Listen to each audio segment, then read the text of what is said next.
सभी साथियों को नमस्कार। मैं सुभाष चंद्र कुरिया आपके अपने चैनल पर एक बार फिर से हार्दिक स्वागत करता हूं। साथियों, आज हम बात करेंगे फिजिकली चैलेंज एम्प्लॉय को मिलने वाले ट्रैवल अलाउंस के ऊपर। ट्रैवल अलाउंस जो कि टर्म गवर्नमेंट ऑफ इंडिया के एम्प्लॉयज़ के लिए यूज़ की जाती है और विभिन्न राज्यों के अंदर जो है कहीं न कहीं से जो है वो कन्वीनियंस अलाउंस के रूप में भी जाना जाता है। साथियों, तो जो कि केंद्र सरकार की जो है वो 3 स्लैब है, 1800 प्लस डीए, 3600 प्लस डीए और 7200 प्लस डीए, जो कि डबल द नॉर्मल रेट्स है।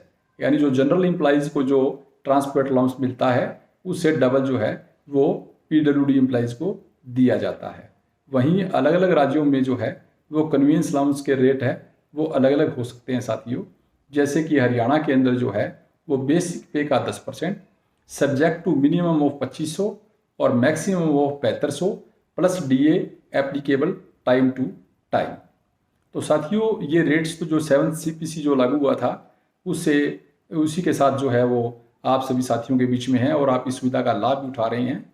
लेकिन आज आपसे जो हमारा मिलने का मुख्य उद्देश्य है वो यह है कि 15 सितंबर को जो है हाल ही में जो भारत सरकार के वित्त मंत्रालय ने ट्रैवलिंग अलाउंस की जो गाइडलाइंस उसके ऊपर कुछ क्लैरिफिकेशंस जारी किए हैं, यानी उन्हें रिवाइज किया है।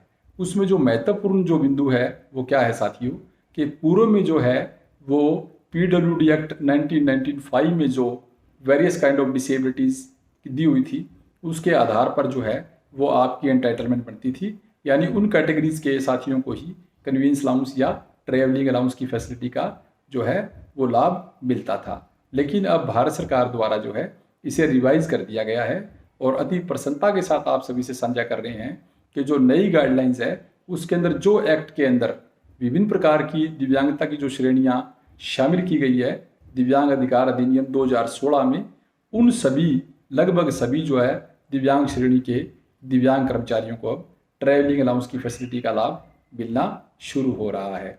जैसे ड्वार्फिज्म, लोकोमोटर जो पहले भी शामिल था, acid attack, intellectual disabilities, visual impaired और you can say deaf and dumb, और इसके अलावा जो आपका हीमोफीलिया, थैलीसीमिया, ये भी अब जो है वो ट्रैवलिंग अलाउंस की जो एंटाइटलमेंट की कैटेगरी में ये लोग हमारे साथी शामिल हो गए हैं। यद्यपि यह जो लाभ है यह भारत सरकार यानी जो भारत सरकार के कर्मचारियों के लिए देय बना है, लेकिन मैं आप सभी साथियों से अपील करूंगा कि आप अपने अपने राज्यों में इस नोटिफिकेशन का रेफरेंस दे करके जो भी कोई साथी इन श्रेणियों में शामिल है वो अपना जो है वो दावा प्रस्तुत करें और आप भी जो है वो कन्वीनियंस अलाउंस यानी कि ट्रैवल अलाउंस की फैसिलिटी का लाभ ले सकते हैं।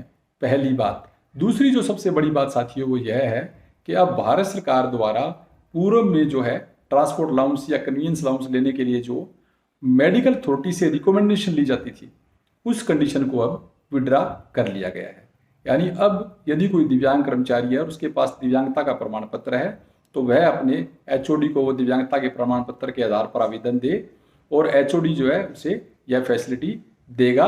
लेकिन यहाँ पर एक जो है वो पॉइंट विशेष तौर पर ध्यान रखिए साथी, यदि आपके विभागाध्यक्ष आपकी दिव्यांगता से संतुष्ट नहीं है यानी उन्हें किसी भी प्रकार का कोई डाउट है तो उस डाउट को क्लियर करने के लिए वह आपके मेडिकल को जो है वो कंसर्न्ड सिविल सर्जन को या मेडिकल अथॉरिटीज़ को रेफर कर सकते हैं। लेकिन सभी मामलों में अब से पहले जो है जैसे हरियाणा राज्य की बात करेंगे तो यह मैंडेटरी कंडीशन थी कि आपको जो है वो सिविल सर्जन से जो है वो रिकमेंडेशन लेके आनी पड़ेगी आपके डिसेबिलिटी सर्टिफिकेट पे, तभी आपको वो सुविधा मिलेगी। ऐसा अब नियम नहीं है।